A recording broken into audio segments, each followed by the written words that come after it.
usted desarrolla ciertos músculos de frenarse, y ese músculo de frenarse lo necesita usted para toda la vida, ¿sí o no? Entonces, el uso de su tiempo.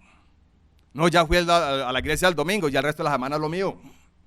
No, yo soy entregado a Cristo, todos mis días son del Señor. Y eso no quiere decir que se mata uno trabajando, no, hay que descansar también, como compartí en estos días. En el Antiguo Testamento había el día de reposo, hay que descansar, y eso era una ley, Éxodo 20. Y el que recogiera palos en el sábado, hasta lo apedreaban. Dios, el Dios de amor que usted adora, mandó a apedrear a la gente que recogía palos el sábado. ¿Y qué hacemos nosotros los cristianos? Pues decimos, no, pues que el sábado para el cristiano es el domingo. Y el domingo, qué goleo tan impresionante.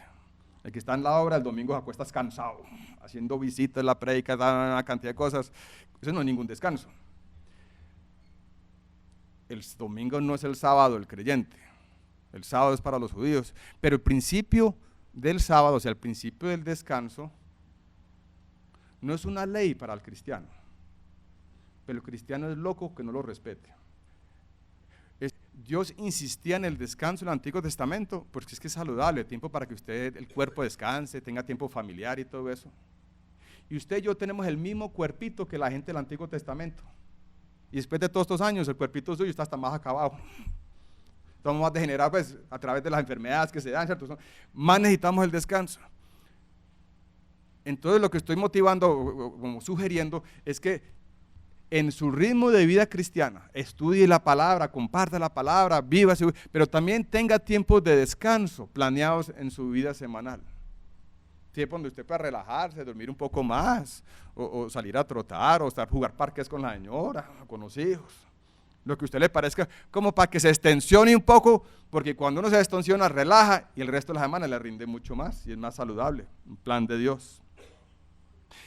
En este estudio de la palabra de Dios, hermanos, sí quiero motivar hoy pues se necesita ritmo para estudiarla, pero también mucha humildad.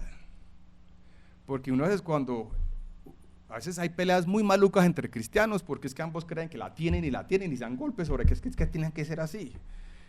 Y digo, convicciones es bueno desarrollarlas, pero tengamos cierta humildad en el trato con otros cristianos. Si yo le preguntara a ¿usted cómo piensa? Yo espero que usted me va a contestar, hermano, yo pienso normal. Hermana, ¿usted cómo piensa? Normal. Yo estoy en control de mis pensamientos y yo pienso lo que yo quiero pensar. Quiero darles esto es una clase de historia de pensamiento. Yo no soy un experto, pero a mí me pareció muy interesante cuando empecé a descubrir estas cosas. Y claro, como nosotros estamos viendo aquí en un ambiente latino, uno quiere saber, bueno, ¿qué es la historia del pensamiento latino?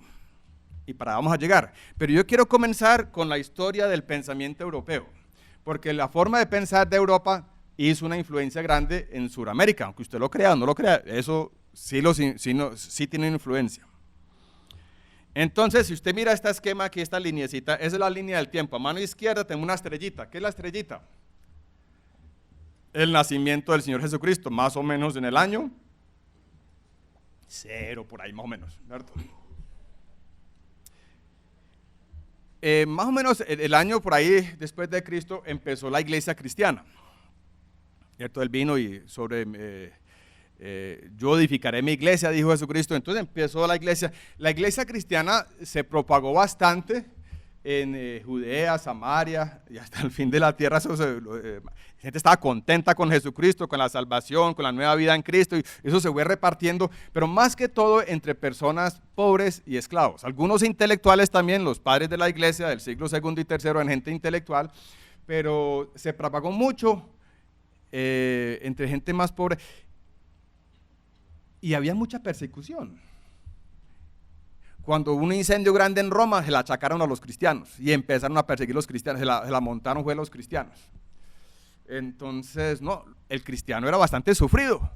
Usted lee segunda de Pedro, las cartas de Pedro, él está diciendo, no se desanimen por las dificultades que ustedes están teniendo. ¿Por qué? Porque tenían dificultades y lo estaba animando a que persistieran en el camino. Entonces algo pasó en el año 300.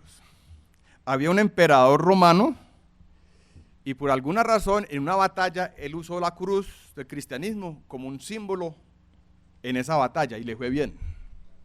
Y ganó una batalla y dijo, esto me funcionó. Entonces de contento y agradecido dijo, el cristianismo lo vamos a convertir en la religión del Imperio Romano. Entonces, más o menos en un cambio de unos cuantos 10 o 20 años, la iglesia que era perseguida cristiana se convirtió en una iglesia aprobada por el gobierno, pero no solamente aprobada, sino patrocinada por el gobierno. Entonces, en el año 300, 350 hubo muchos cambios. Entonces ya el hermanito que manejaba la iglesia, o unos hermanitos, los ancianos de una iglesia que estaban manejando su iglesia en una casa, no, salgan, les vamos a construir una iglesia de caché. ¿Y cómo así que ustedes vestidos así ordinariamente? Los romanos les encantaban los uniformes. Vamos a ponerle uniforme al sacerdote. Y uno le ponían ropita bonita, pues, y con cositas y campanitas y cositas. Imitaron muchas cosas del Antiguo Testamento del templo para que las iglesias cristianas se vieran bonitas. ¿Pagado por quién? Por el Imperio Romano que tenía platica. En ese entonces, para uno conseguirse un buen trabajo en el Imperio Romano, como alcalde, uno tenía que ser cristiano para que le dieran entrada. Porque es que la religión nacional, la religión del imperio era romana. Entonces, después del año 300, la iglesia cristiana empezó a coger potencia en Europa. Tanto así que en Roma, el Vaticano, el Papa, empezó a coger una fuerza política por encima de los reyes de Europa. Él era el duro. Sí, hubo mucha influencia. Entonces, durante este año de 300 hasta el año 700 más o menos, son que por ahí 1 milenio y medio, durante ese tiempo la iglesia cristiana católica, y también la ortodoxa más tarde también, pero la iglesia cristiana tenía una influencia muy grande en todo el país, en todo el continente. El que quisiera hacer una canción, pues los músicos, ¿de qué cantaban los músicos en ese entonces? Música cristiana. Tiene una orquesta, toda esa música clásica. Mira que toda la música clásica de hace 500, 600, 1000 años, todas son música cristiana, cantando salmos, cantando Isaías, Bach, y toda esa gente cantaba. ¿Por qué? Porque la iglesia patrocinaba y si no era cristiano no les pagamos. Entonces la influencia. ¿Usted cuándo encuentra un matrimonio en la Biblia donde se casan en una iglesia? Yo no he encontrado el primer matrimonio en la iglesia, pero cuando la iglesia se volvió poderosa en Europa, dijo, no, todos los matrimonios, los nacimientos, los funerales, eso es para la iglesia, para tener un control social. Y entonces, y también tenía cosas buenas porque no permitían el divorcio. Y si quiere casar con 3 o 4, no, mijo, aquí la iglesia le dice que de a una, escójasela bien porque con esa va a quedar. ¿Sí? Entonces hay cosas de la influencia de la iglesia durante 1500 años. Luego en el año 700, más o menos por ahí, algo pasó en Europa, especialmente comenzando en Francia, Inglaterra, que lo llaman la iluminación. Empezaron a estudiar las ciencias, empezaron a estudiar la naturaleza, a ver cómo los planetas se mueven y hacerle cálculos y a ver cómo las células, cómo funciona eso, mucha investigación científica. Y entonces durante ese periodo, empezando más o menos en 700, empezó la época que llaman la época moderna. La moderna es que van a estudiar las ciencias y a ver cómo la cosa. Entonces cuando decía el sacerdote, no, es que la Biblia dice que tiene que ser así, o es que la iglesia mandó a decir, ¿qué decía el científico? ¿Qué cuentos de iglesia, hermano? ¿Qué cuentos de fe? Lo que yo aquí en el laboratorio alcance a estudiar y tal, eso es la verdad. ¿Sí? Entonces, en el tiempo de la iglesia, los duros, los que mandaban a decir las cosas, eran los sacerdotes. En el tiempo moderno, los duros, los que mandan a decir cómo son las cosas, son los científicos. Tuvo un cambio cultural bastante grande en Europa. Ahí, el tiempo moderno. En el tiempo moderno, por ejemplo, habían muchos cristianos, eso no es que sea malo, muchos cristianos creían que el mundo era creado por Dios, entonces vamos a estudiar la naturaleza para aprender más de Dios. Es que uno estudiando la naturaleza ve cómo Dios piensa, y es que usted estudia la naturaleza y ve cosas muy bonitas. Usted estudia cómo funciona un ojo, eso para que un ojo de chiripazo aparezca así, eso tiene mucha fe para creer eso. En cambio usted hace cuenta es que Dios se inventó un ojo y le puso nervios y cogió la imagen y la invirtió acá y pues estudiando los honores. Qué maravilla cómo Dios ha hecho estas cosas. Entonces el estudio de la ciencia fue motivado también por mucha participación cristiana. En este tiempo había cierto optimismo. O sea, gente pensó, ahora con la ciencia vamos a hacer que este mundo sea un mundo mejor. Vamos a tener más fábricas, más humanas, y que los aparatos hagan las cosas malucas en vez del ser humano, y la cosa va a quedar mejor y mejor. Los grandes sueños de la sociedad, los pensamientos capitalistas, comunismo, socialismo, son sueños generados en esa época. Y algunos, no, es que si todo el mundo es capitalista, este mundo va a progresar, va a echar para adelante. Y otros, no, cuando sea todo el mundo comunista, ese es cuando va a ser maravilla. Y los comunistas y los capitalistas se peleaban, pues que es que esta es la visión del mundo mejor. Y otros, no, para ahí el socialismo es el mejor. Y se peleaban por eso. El problema en Europa fue que hubieron 2 guerras mundiales. En 1914 al 18 y la otra de 1945-50 por ahí. Y los países más desarrollados, Alemania, Francia, Gran Bretaña, Italia, eran los que más mataban. Ese sueño que es que vamos a hacer un mundo mejor. ¿Cuál mejor si lo que están haciendo es un mundo peor? Antes se daban machete y mataban apenas a 10, ahora con balas y explosiones matan a miles. Y a niños, y sueltan bombas de los aviones, y matan a gente en las escuelas. ¿Qué cuento de mundo mejor? Entonces llegó una disolución con el mundo moderno. Y mucha gente le cogió pereza a los científicos y toda esa clase de gente. Entonces generó una nueva forma de pensar, que es lo que llaman la idea, el pensamiento postmoderno. Después de la Segunda Guerra Mundial, o sea, del 1950 para ahora. Y por eso, ahora en Europa hay mucho, y en Estados Unidos también, mucho pensamiento postmoderno. ¿Cuánto pensamiento postmoderno hay en Colombia? Ustedes me van a decir, ahora que les explique más que eso. Sí, o todavía no, porque eso va a llegar porque llega. Sí, vamos a identificar ciertas cosas.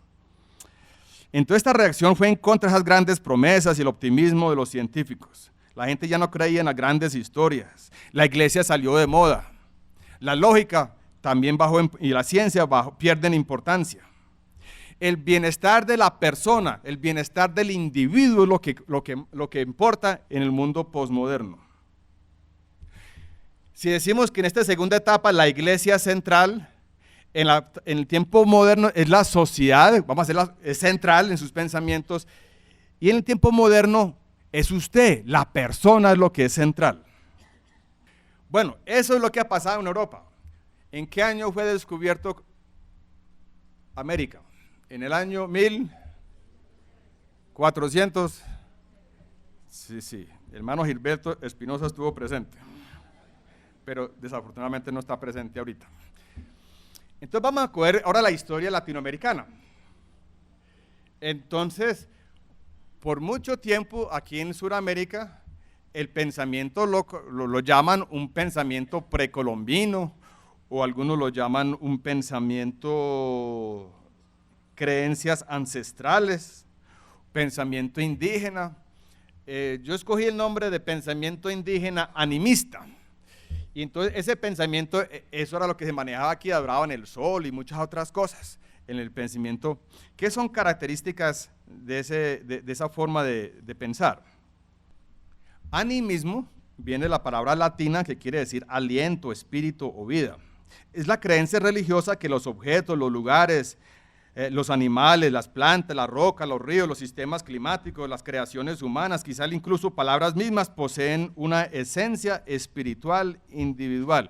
Que el mundo que vemos está poblado por espíritus y que el ventilador tiene un espíritu, pues el perro tiene un espíritu, y hay como un sentir de que todo tiene como espíritus.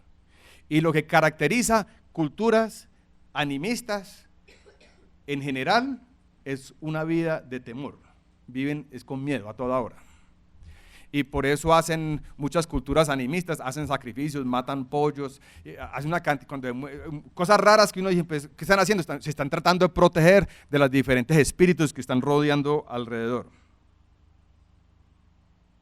Están llenos de supersticiones. Entonces, en este periodo de 1500, lo que es central en este mundo animista es el mundo de los espíritus.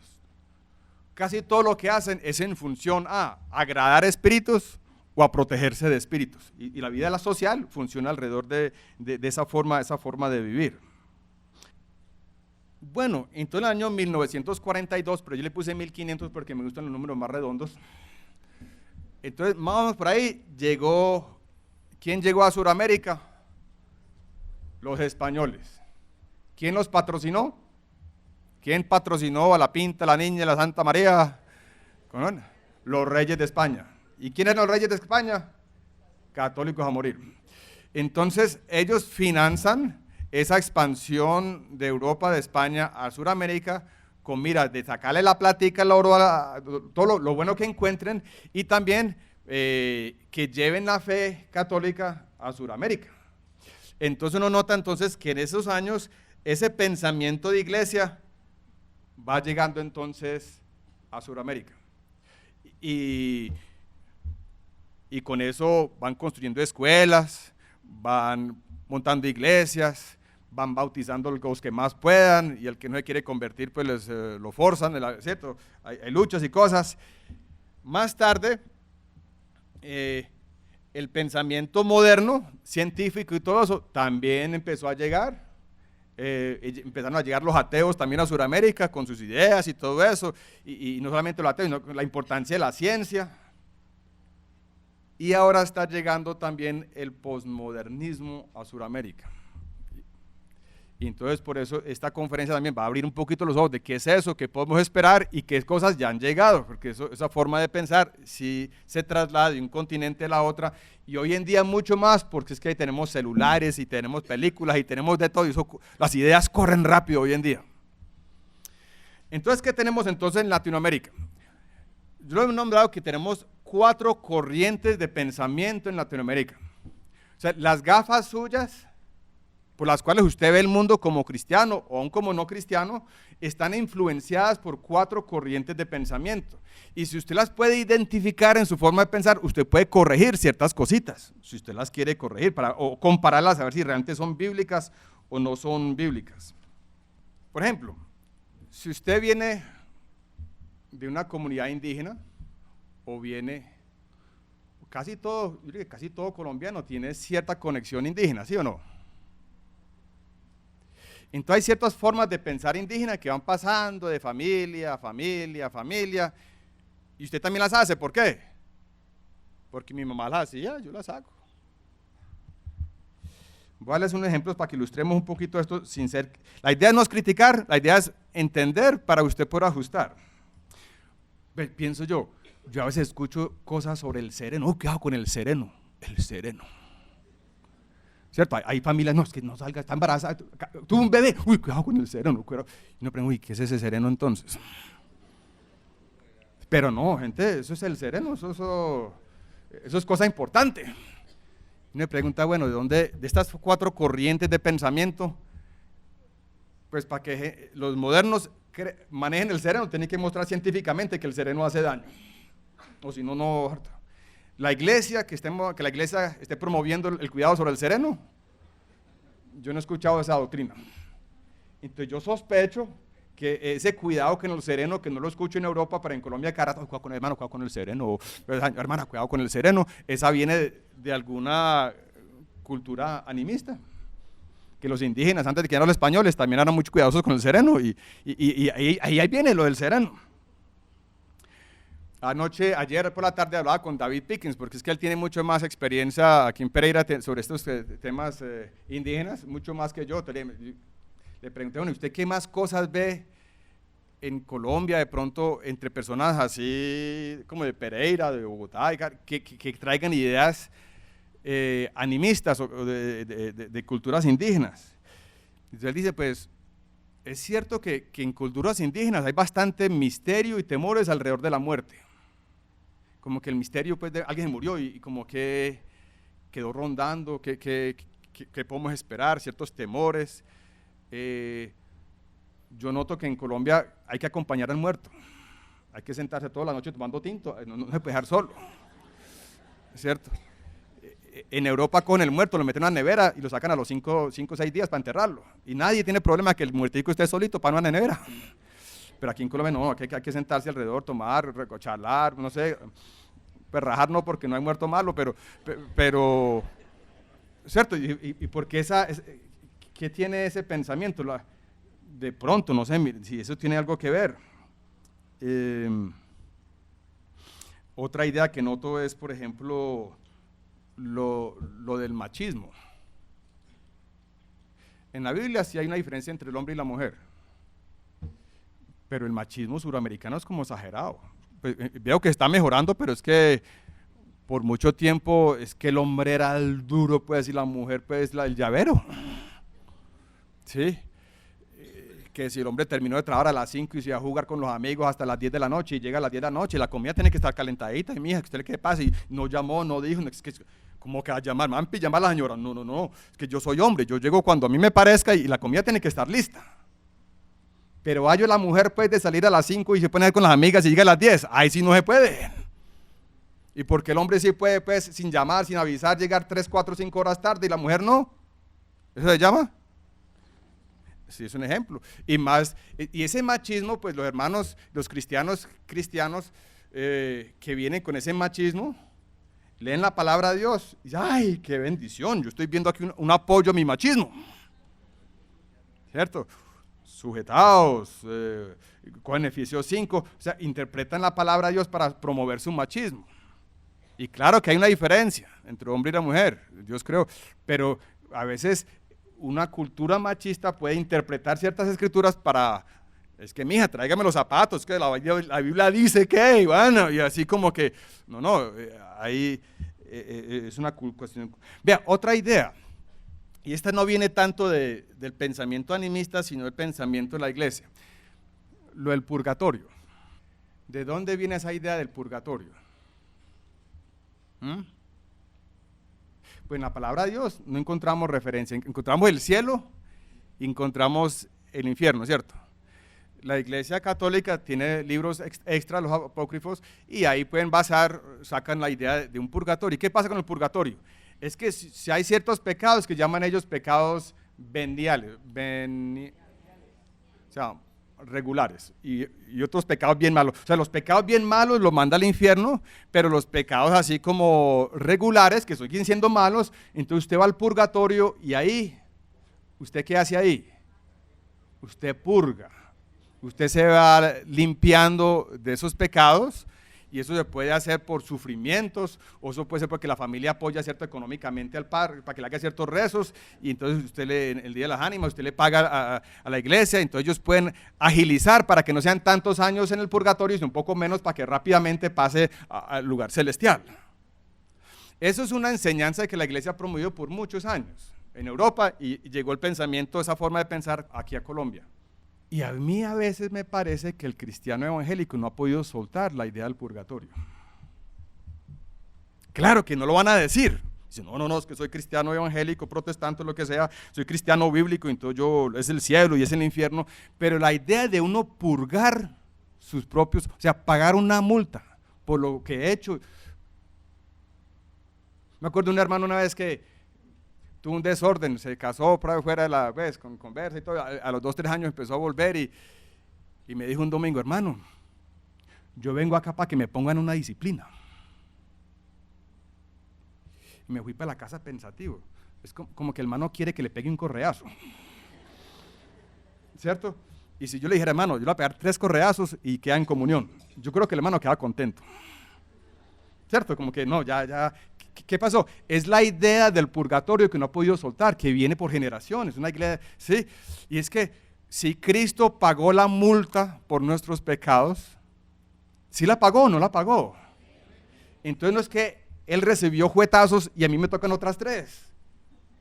Sí, se requiere reconocer pecado, confesarlo y todo eso. Sí se requiere crecimiento en armonía otra vez en la iglesia y todo eso. Pero la idea de uno castigarse para recibir perdón o hacerse merecedor de las bendiciones de Dios, otra idea.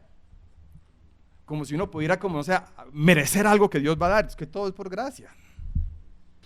Entonces, después del descanso, vamos a hablar un poco más de estos 4 formas de pensamiento animista. Y de paso, los españoles también trajeron la raza negra del África a trabajar esclavos en Colombia. África también tiene su cultura animista. Y en los barcos ellos vinieron, los trajeron, los pusieron a trabajar acá. Ellos se trajeron también ese pensamiento animista. Usted mire al Chocó, Quibdó, toda esa parte donde hay mucha comunidad de descendencia africana, tienen su influencia en las iglesias cristianas del Chocó. Y hay que identificarla para decir, bueno, es que hay cosas buenas que los africanos trajeron, pero hay cosas muy ordinarias que hay que sacarlas, no comparten, no cuadran bien con una cosmovisión cristiana bíblica. Entonces, después del descanso, vamos a mirar entonces un poco más estas 4 corrientes y cómo afectan especialmente 5 verdades importantes para nosotros. Hermano.